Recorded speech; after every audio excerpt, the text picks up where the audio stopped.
Norma pada masyarakat, pembelajaran di kelas 7.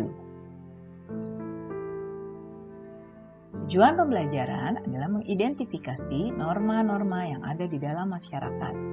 Yang kedua, menerapkan norma dan tingkatan norma dalam kehidupan sehari-hari. Apa itu norma? Pengertiannya adalah norma merupakan patokan perilaku dalam suatu kelompok tertentu. Norma memberi kemungkinan kepada seseorang untuk menentukan terlebih dahulu apakah tindakan yang akan dilakukannya dapat merugikan atau menguntungkan orang lain. Apa saja norma yang berlaku di masyarakat? Menurut tingkatannya berdasarkan satu cara atau usage. Cara menunjukkan pada suatu perbuatan. Cara lebih menonjol dalam hubungan antar individu. Penyimpangan terhadap cara tidak akan menimbulkan celaan yang besar dari masyarakat, tetapi hanya mendapat teguran dari orang yang dihubunginya. Yang kedua adalah kebiasaan, folkways. Kebiasaan menunjukkan pada perbuatan yang diulang-ulang dalam bentuk yang sama. Kebiasaan memiliki kekuatan yang lebih besar dibandingkan cara. Tata kelakuan adalah yang ketiga atau mores. Tata kelakuan mencerminkan sifat-sifat hidup dari suatu kelompok manusia yang dipergunakan sebagai alat pengawas secara sadar atau tidak oleh masyarakat terhadap anggotanya. Tata kelakuan ini sangat penting. Kenapa? Karena tata kelakuan memberikan batas-batas pada perilaku individu. Tata kelakuan mengidentifikasi individu dengan kelompoknya. Tata kelakuan menjaga solidaritas antar anggota masyarakat. Yang keempat adalah adat istiadat atau custom. Adat istiadat ini menunjukkan pada kekuatan integrasi setiap pola perilaku masyarakat yang melanggar adat istiadat akan mendapatkan hukuman sesuai dengan aturan komunitas yang bersangkutan. Nah, di Indonesia ini masih banyak masyarakatnya yang menganut adat istiadat setempat. Selanjutnya adalah jenis-jenis norma. Ada berapa jenis norma? Mari kita lihat satu persatu. Norma agama. Norma agama sudah jelas adalah petunjuk hidup yang berasal dari Tuhan yang disampaikan melalui utusannya yang berisi perintah, larangan, dan anjuran-anjuran. Apa saja yang dapat dilakukan seperti beribadah ke tempat ibadah, kemudian berdoa dimanapun, dan juga membaca kitab suci. Kedua adalah norma kesusilaan.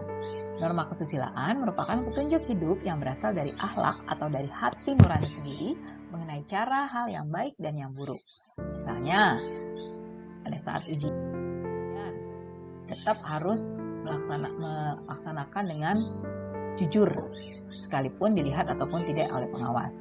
Yang kedua, harus di depan kamera atau di siapapun harus memperlihatkan hal yang susila.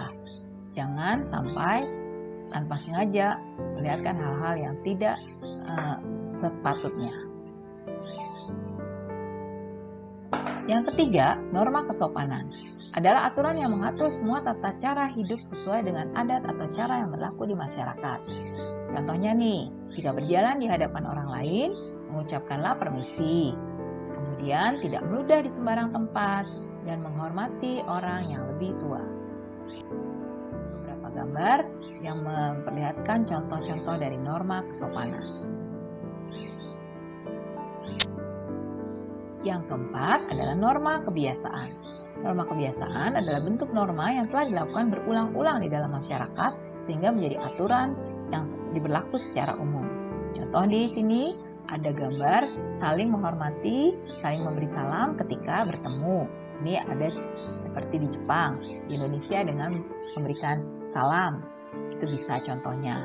Lalu juga upacara-upacara adat yang berlaku di masyarakat Indonesia.